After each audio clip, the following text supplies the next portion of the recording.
This is the Auburn podcast. Zach Blackerby here with you, and of course, Painter Sharpless. What's up, bud? How are you, sir? I am good, and we have a special guest. Friend of the program, Rich Perkins in the house. What's up, dude? I want to be very clear that I basically bullied my way onto this podcast. Right, and that started. So I sent out a tweet yesterday, a Facebook post, and an Instagram thing, taking questions. That Painter and I would be taking questions on this edition of the Auburn podcast. And people do that all the time, and I usually respond with ridiculous questions. Right. This one was serious, though. Oh, was it? Well, your question was, why do you both hate your coworker? Obviously referring to yourself. We do not hate you. False. And so you were here strictly for pity. Okay, that's fine. And you know what? I'll take that. I'll take that. All right, so we're recording this the day before National Signing Day, and Auburn basketball plays later this evening. So we're not going to touch on any of that since it's not a daily podcast. I want this to kind of have some life to it. I will have, Painter and I will have signing day stuff later in the week, so stay tuned for that. But yeah, we are just answering your questions right now in response to that. So let's start with JJ asks, who will be your favorite offensive player for Auburn football in 2019? My answer is Shaun Shivers. I'm shocked. I'm absolutely shocked. It's going to be Seth Williams for me. I'm looking forward to seeing That's a good one. Auburn. He's now had a year under his belt. Mm-hmm. I think he honestly probably didn't get targeted enough, especially in the back half of the season last year. And I think that there will be more weapons alongside him at the receiver position. So while his stats, depending on how many of those guys have a lot of receiving yards and catches, if they do have as deep of a wide receiver group as I think they might, maybe he doesn't have just the gaudiest numbers because it's a little more balanced between the other players. But if I had a guy who is, whether it's Bo Nix or Joey Gatewood or Malik Willis, someone you can throw it up to in a time of need, I think it's Seth Williams. And I think he emerges as a guy that's very impressive in year two on this offense. He could be one of the best receivers to ever play at Auburn when he leaves. I mean, I have that much respect for Seth Williams. That's a great answer. What about you, Rich? I'm going Cam Newton, obviously. No. I thought about that. I mean, Shivers was kind of my go-to, but I think I really think Bo Nix. I'm all for it, dude. I know that there's all these questions and all that, and I think who is under center, and I use that term lightly since nobody on a Miles on offense goes under center. Except for when they do the cute little sugar huddle thing, right? Which works so much. And here's my question. Really expands the playbook. Does Auburn have a true like Jay Prosh style fullback on the roster? That is a big question mark this offseason, actually. That's been a conversation, is who fills in at H-back. Are they going to have two guys do it? Because ideally you'd have one guy. It kind of tips your hand. And if Harold Joyner's the guy on campus, and then the Arizona State grad transfer is another guy where it's kind of like, all right, how good can that be? I said it when he left, that he was unsung, but the juggernaut has been sorely missed. Like retroactively appreciated. He like was Nick Marshall's same. J.J. Wilson is the Arizona State transfer. I had a massive man crush on Jay Prosh. You liked him before it was cool. You're right. Thank you. And I said we're gonna miss him, because and you were ridiculed for it. Well, people treated you like garbage for that take, and you were right. I got big shoulders. Yeah, I can handle it. I'm a big boy. I'm for a guy who runs 5 miles every day. Your shoulders are pretty big. It's because I do push-ups. And it shows. The reason I say that is because I think you've got and I've said this for the last couple of years, but especially it became really apparent last year. If you can't, on some level, line up and take 8 inches to get a first down, right, under center, if you don't have a fullback type power, you'll lose games because of that. And Auburn did. Yeah. And that's why I asked, do we have a fullback on camp? Do we have an H-back? Do we have somebody? Not a proven one. A proven one. I think if we can get that, then that's my favorite. And I'll throw in John. Outside of that, then it's Bo Nix. John Samuel Shanker also could be a guy that would play there, but he certainly doesn't fit the physicality. Right. Of it. When you think of, more as a pass catcher, I think, when you look at how they used him as a freshman. Right. But when you look at what Jay Prosh and Chandler Cox did, Shanker's body, you're like, wait a minute, I'm not sure he'll be used the same way. So he's a guy, you mentioned J.J. Wilson. He reminds me, specifically as an H-back, he reminds me of Brandon Foles, who was the guy after Prosh, which was not as good, but if I remember correctly, he was kind of using the passing game a little more. Not great, but... And he's had a couple of catches this year. I think that's a fine move. I just wonder with Harold Joyner, there seems to be speculation about how physical he wants to be. Right. And that's a position where, I mean, I couldn't do it. I don't have the mentality of a guy like that to just be a dog. So, yeah, I think cautious optimism around Wilson once he's on campus. All right. Theron Cleveland asks, when was the last time Auburn had a similar QB situation, and who do you like to play the majority of the games next season? I just want to point out that his name is also Theron. Theron. It's Theron. You said it correctly, but Theron. I think it's kind of nice. Let's go with Theron. Cool.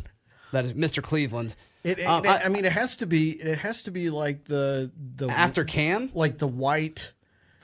Like when we had there were like three guys that were all trying to like Jeremy Johnson season 2, when it was like, all right, does Jeremy Johnson have it or is it I agree. think that's probably the last time when we went into a season going, who is this going to be? Mm-hmm. Yeah, I mean, I think the year after Cam when it was like Neil Cottle and Barrett Trotter, because like you didn't really know who was going to start. I think with the Shaun White year, it's like, well, Jeremy Johnson was so bad. Surely you can't start him. Yeah. But I just remember, I remember thinking that there were like 3 options that people were, and I can't remember who the third was. It was John Franklin. John Franklin the third. That's exactly who it was. Mm-hmm. Yeah. So, I think you've got 3, I think Gatewood, Malik, and Bo. Those are the 3 that, that it's kind of up. Those are the 3 balls in the air right now that people are kind of juggling. You assume Gus is juggling. Can you think of a year, Painter? I mean, do you agree with us? Yeah, I'm with you. I mean, at least in the modern era. The answer is Bo Nix, right? We all agree that it's Bo Nix. If I was going to put money on it, which sounds weird because he's a freshman, but yes, if you held a gun to my head, I'm going with Bo Nix. I think he has the most upside, even though obviously out the gate, not easy against Oregon. If you get past the Oregon game with a win, though, you've then got 3 weeks before Texas A&M to really gear up. So I think Bo Nix is the move. I think the way that these offenses are trending, having more freshmen come in seems to be a part of that trend. He looks like a good fit. All right, Murph asked a very important question: brisket or barbecue? Brisket. Barbecue. Ooh, yeah. I'm outnumbered. Yeah. You're not a brisket hater. No. Nothing against a good. I appreciate a great brisket. It's hard. It's tough to have a great brisket. Yes, it's very difficult to get outside of Texas or certain parts of Kansas and certain parts of Missouri. Mm-hmm. Outside of those 3 areas, it's very difficult to get really good brisket. Mm-hmm. So I don't even try. In my world, it's barbecue. That's me. That was awesome. You answered that really well. They bring me in for the food questions. So there's going to be another one from Emily Infinger that you're going to like. All right. Randy asks, does Harold Joyner ever get to see the field at running back with the backs that Auburn has and have potentially coming in? Hate to see things end up like the Petway situation as to wondering why we haven't utilized his body type earlier. And if not, where does he play, if at all, seeing how we recruited tight end very well? I don't think Harold Joyner is ever an impact player on this offense. I don't think it's at running back in particular. If he finds a way into this offense to have a meaningful role, I think it's either as an H-back or in some form of a tight end, as he sort of alluded to. Some type of blocking back, yeah. But right now, I think there's question marks around his physicality.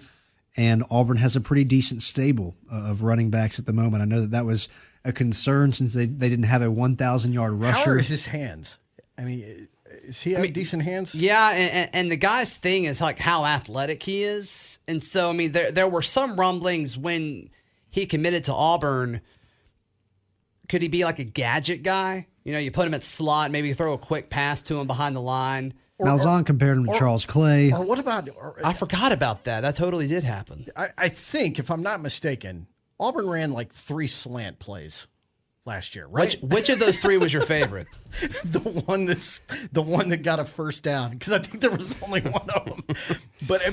But somebody that can go across the middle on a short slant to pick up a first down. But I feel like they've had that in the past. That's just obviously not something that they see as I'm just needed. wondering if this is something that, well, I think it was needed last year, because I think I think that play was wide open a bunch of times last year, and they either didn't have the confidence to do it with the combos on the field, or or Gus wasn't in control of the offense. I don't know why. Mm-hmm. But if he can do that, then that's where I think they ought to put him. If you can run a slant? Yeah, just whatever. I just want to see slants. The slant guy. You are a slant guy, for sure. When it's wide open on the middle of the field because nobody's using it, yeah, I am. Let's see. Connor Hawkins asks, with Brown, Davidson, and Co. back, do you think they can play well enough to mask some of the inexperience from the linebackers in terms of the front seven as a whole? So people are going to disagree with me with this, but I think the defensive line masked disparities of the linebacker for the past 2 or 3 seasons. Nothing against Deshaun Davis and Montavious Atkinson. I mean, they've done a great job, but I think a lot of it has to do with how well the defensive line has played for the last several seasons. I like the athleticism of this linebacker group more than last year's. Now, there's a lot of experience, and then clearly it was made evident by defensive coordinator Kevin Steele, among other players and coaches, how valuable Deshaun Davis's football IQ was. But you're right. I think that Auburn's linebacker group, although it takes a step back in experience, takes a step forward in athleticism. Right. I mean, do you think it's unfair to say, though, that Deshaun Davis and that group that was tied with him, I mean, I really think they reaped the benefit of playing behind one of the better defensive lines that Auburn's ever had. I do think that they reaped the benefit of it, as did the defensive backs, but I'm not willing to say that they dragged down the defense. There was just several times where the game plan was to block the line of scrimmage, and the linebackers didn't have guys crashing down blocking them. That's all I'm saying. I think Deshaun Davis is great, and what he did for Auburn was awesome, but there's a reason that the NFL teams aren't crazy about him. That's. I know that's not. Is it that, or is it that he's also 5'10" and not particularly fast? I mean, I think what you're saying makes sense, but I think the other part has to be. Yeah, I mean, just his physical limitations as well, Right. for sure. For sure. I mean, you got to be able to move laterally and all that as well. But I know that's going to be an unpopular opinion. But to answer Connor's question, I think with all these guys coming back, I do think it will help the young linebackers for sure. I agree. Rich Perkins coming in hot. Hey, let me tell you, you don't get that kind of analysis everywhere. Let's see. Early 8A thoughts, predictions on attendance and best performance. There will be 30,000 people there, and you will. Will they announce 30,000, or do you think there'll actually be 30,000 people there? They will announce 30,000.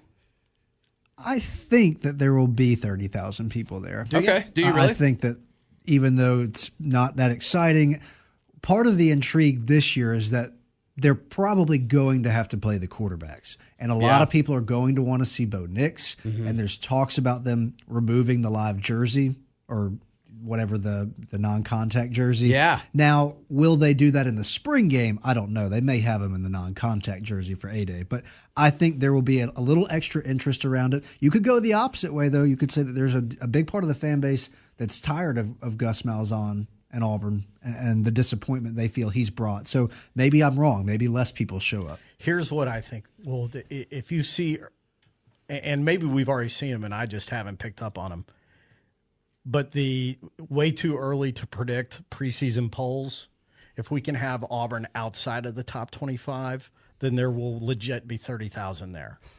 If Auburn is inside the top 25, there will be less than 30,000 there. Because Auburn fans don't want to see Auburn ranked and going into a season anymore. They just don't. I hate that. I don't think you're wrong. I do too. But I hate that. I'll adjust that. Auburn fans would like to see Auburn floating around 17. If Auburn's floating around 17, that may be around where they're at. And you know what? I think Auburn fans are happy with that. You're in the top 25. You're in the top 20% of the football teams that play college football at this level, and you're recognized, but you don't have the sky high expectations. So if you finish in the top 10, you've had a great season and you've exceeded expectations. That's where Auburn lives. It's where they've always lived since I've been a fan. And then it's crazy. And then as far as best performance in A-Day, I'm sticking to my guns. Shaun Shivers leads in all-purpose yards. I could see the running backs faring well just because I don't think you'll get one. I think that they're still trying to figure themselves out. Last year, when you looked at the A-Day game, it was a weird hodgepodge of players. They sat a lot of guys. So what you saw wasn't necessarily the team that you saw in the fall. I think this year they're still trying to figure out their direction, who's going to play quarterback, who will be the leaders of the team. Schematically, I think they'll still be figuring themselves out. So what I do think is certain is you'll see them run the ball a lot. And I think a running back like Shaun Shivers could have a very explosive play. So, yeah, and we've seen, Malik Miller the last 2 years, a running back win offensive MVP. So I think I actually I know we joke about Shaun Shivers. I think that's a reasonable pick for A-Day. Aaron Sippos. I'm cool with it. He's going to kick it a lot. Absolutely. Who do you think will be the top two backs for Auburn next season? Do y'all think it's Whitlow and Shivers, or it'll be more of a Whitlow show? So I think we saw a healthy Jatarvius Whitlow in the bowl game. I don't think we ever saw a fully healthy Whitlow during the regular season a year ago. So I think he will be better, and I think it's clear that he will be the guy. I do think Shaun Shivers will get more carries. I think he should anyway. We've seen Malzahn and this coaching staff handle running backs kind of different than a lot of fans would expect. Really, ever since he's been at Auburn. I mean, they always go with whoever has the hot hand. I mean, when Trey Mason had his breakout year, nobody thought going into that season that Trey Mason was going to be the guy. Right. He evolved into the guy, and then at the end of the year was totally the guy. And I like that point you make there. And I think people have forgotten that 13 team where you had Trey Mason, who as the year went on just took more and more carries, and it was evident that with Nick Marshall and the read option, those guys – and by the way, Grimes' offensive line was excellent. Greg Robinson was excellent. But they forget Corey Grant was the jet sweep guy, the speed guy. Then you had Cameron Artis-Payne, who got some touches but not a lot to spell but Trey coming Mason. Into it, Cap was the guy that got, in my memory anyway, you guys can correct me. My memory is going into that season, Cap was the guy. He was the one that everybody was talking about. And Trey Mason was this kind of special needs, like special situations. We're going to run him because he does this, he's small and he can fit into tight places.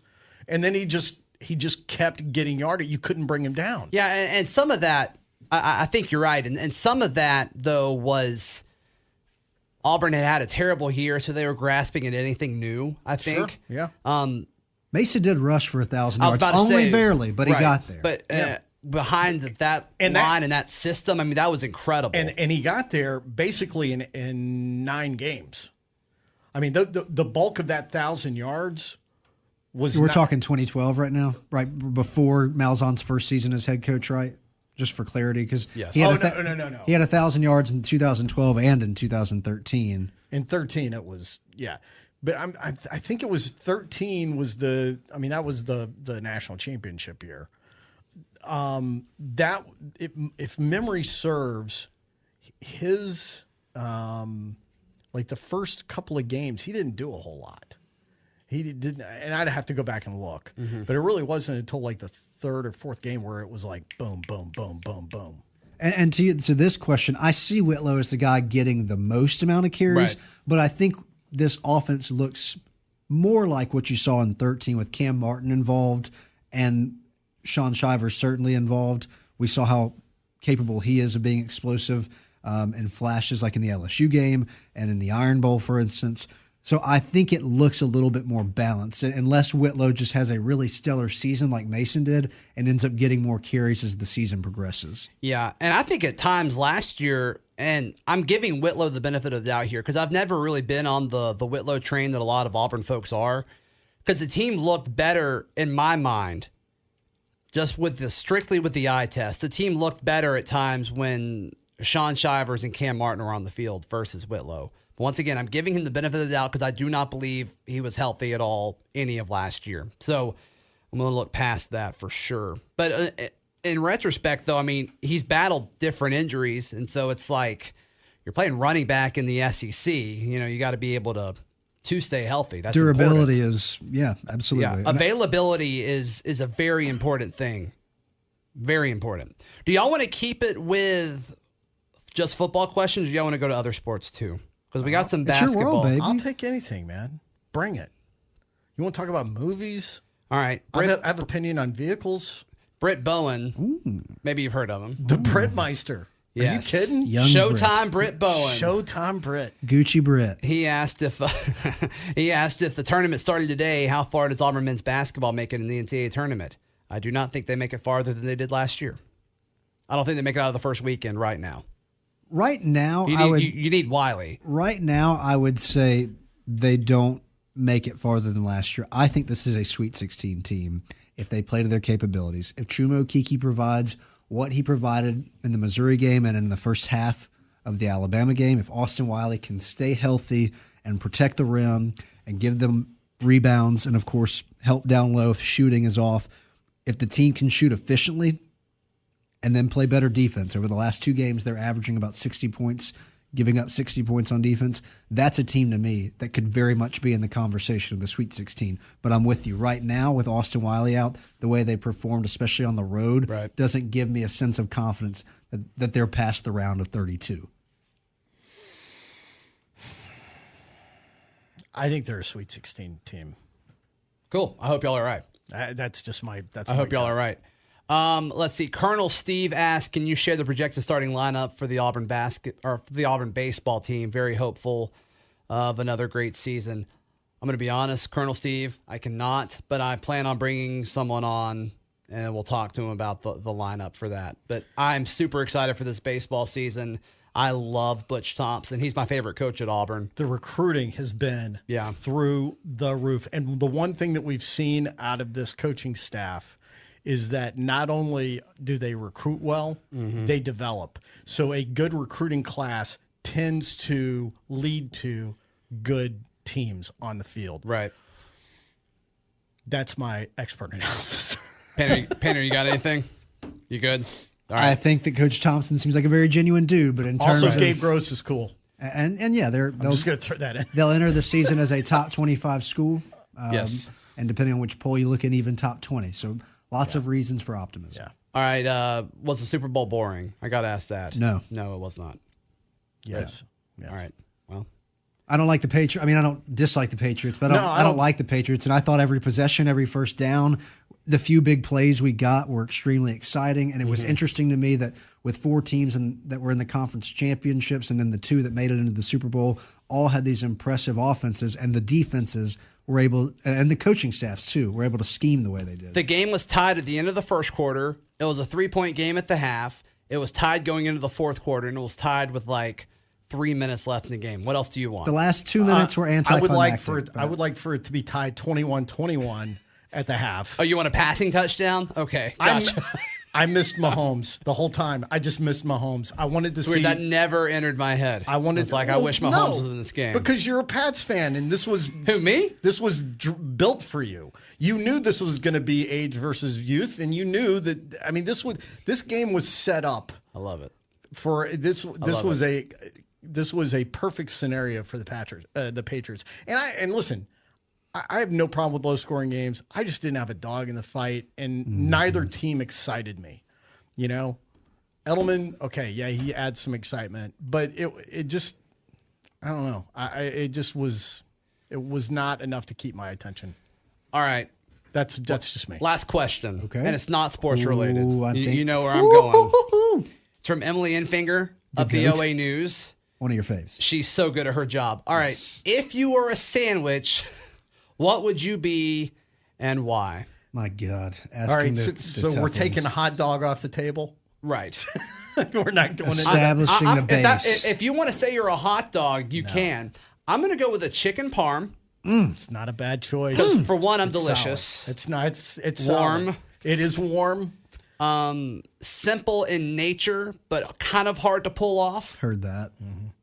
So, yeah, chicken parm. You Gosh, taste so good. This is so brutally difficult because I am a sandwich fiend. So this is like You literally eat one every day. This is like Right. asking me to choose my favorite You and Josh Vitale. This is like asking me to choose my favorite child if I had multiple children, which I don't. That's an easy So it's an question easy choice for you. Yeah, if that particular question is. All right. Well, Painter, yeah, you go. Yeah, while I'm thinking. Yes, buy Rich some time. I guess I'll go with, I'm going to take this answer back tomorrow when I think about it, but I'll go with a buffalo chicken. Why? It sounds really good right now, and I like multiple sandwiches on a pretzel bun. Okay. But to be fair, though, the question isn't what sandwich do you like? It's what I sandwich. mean, Emily Infinger of the OA News. We can't emphasize that enough. OAnow.com. Right. I just think the way she crafted that question is so specific. Read the question again because I want to make sure I get it right. All right. Yep, here we go. If you were a sandwich, what would you be and why? Oh, it's not just the best, silly painter. It's what sandwich would I morph into? What sandwich if would you be and why? This is a metaphor for how you see yourself in the form of a I sandwich. don't think I see myself as buffalo chicken. Yeah. All right, I've got my answer. Okay. I'm a foot-long toasted Italian with lots of sauce. Okay. Why? Sauce boss. First of all, it has substance. Right. It's also delicious. Okay. It's also versatile. You can eat half of it now and half of it later. It's satisfying and yet not too heavy. You don't want to be a meatball sub. Meatball sub is too heavy. I think all the things you said, though, were applicable to most sandwiches. No. You can't say that about a Reuben. A Reuben isn't foot long. Okay. All right. That's fine. I get it. It's got meat, cheese, vegetables, bread. It's got all of the food groups. What veggies are on it? Lettuce. What else? Tomatoes. Okay. You can put onions. You can put peppers. All right. Painter. I'll go with the Dagwood. I want Swiss cheese on it. I want American cheese. Is that because you see yourself as international in nature? I'm very cultured, yes. I'm more cultured than anyone. It's the best. And I would have roast beef and pastrami on it. Probably some spicy honey mustard, some Dijon, maybe a little light mayo. All right. So why, though? Why do you see yourself as that sandwich? Well, I 'Cause like... you're cultured? Is there anything one, else I'm definitely there? cultured. Okay. Two, it's a blend. Uh-huh. Of a lot of random things that can't make up its mind about itself. Yeah, I was going to throw the word I was going to throw the word So indecisive some in there. ADHD going on. I think that's all applicable. I think that's not a bad choice for It's you. big and in the way. I'm not big, but I'm often in the way. So I think all of those things combined make the Dagwood a reasonable choice. See, I almost went peanut butter and jelly sandwich with potato chips on it because it's classic with a twist. Sure. But I'm still standing by my my hot Italian footlong. What are you on Twitter? At Rich WDE Perkins. Painter. At Paint Sharpless, the Ron, take care.